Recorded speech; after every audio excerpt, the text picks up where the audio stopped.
Let's face it, your athletes aren't getting tagged out, recovering to position poorly, trailing on that fast break, and missing their block because they have poor top-end running speed.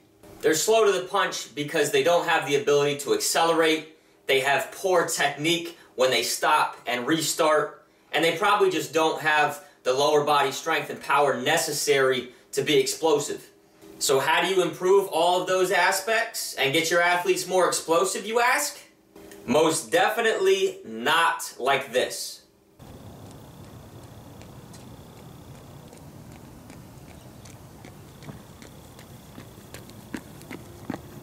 But unfortunately, that's still how a lot of athletes are training in the off-season because that's what they know and that's what feels comfortable to them.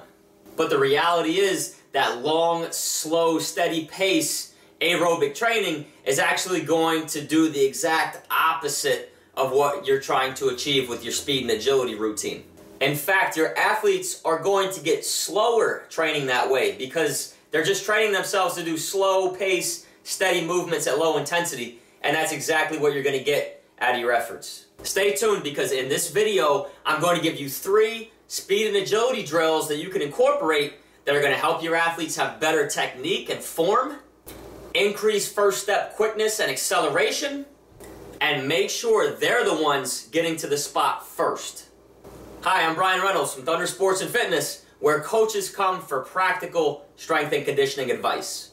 First things first, if you're letting your athletes get away with wild upper body mechanics by swinging their arms laterally side to side instead of straight forward, put a stop to that right now.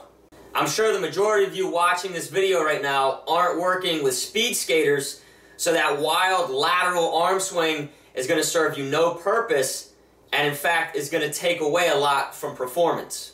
So take a look at this first and very important drill that's going to get that arm swing working for you instead of against you. Teaching your athletes how to swing their arms properly is best done in the seated position and beginning at slow speeds.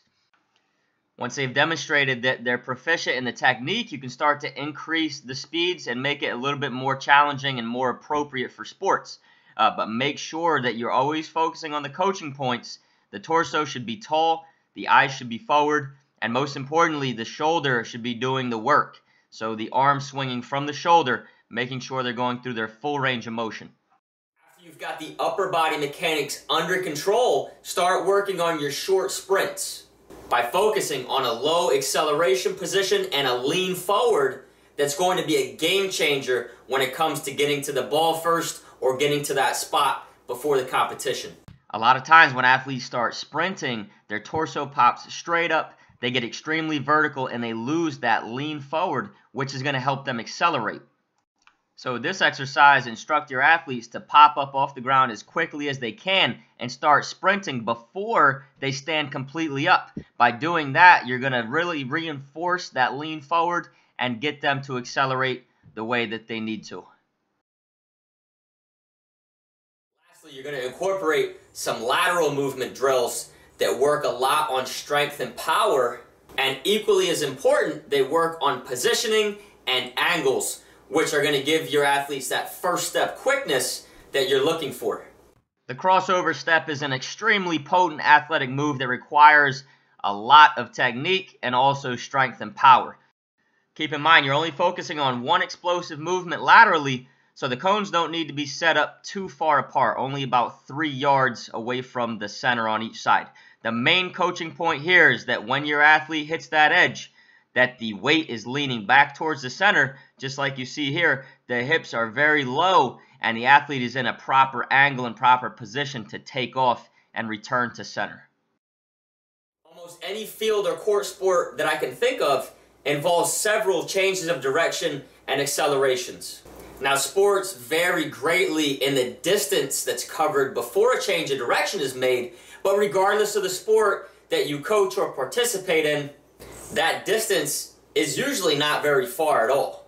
So the moral of the story is you need to scale back on that long distance, slow, low intensity work and make your speed and agility training mirror your sport by focusing on explosive movements, by working on specific positions and angles that are going to help you have a better first step, and training at high velocities and high intensities more often than you're training at very low and slow intensities.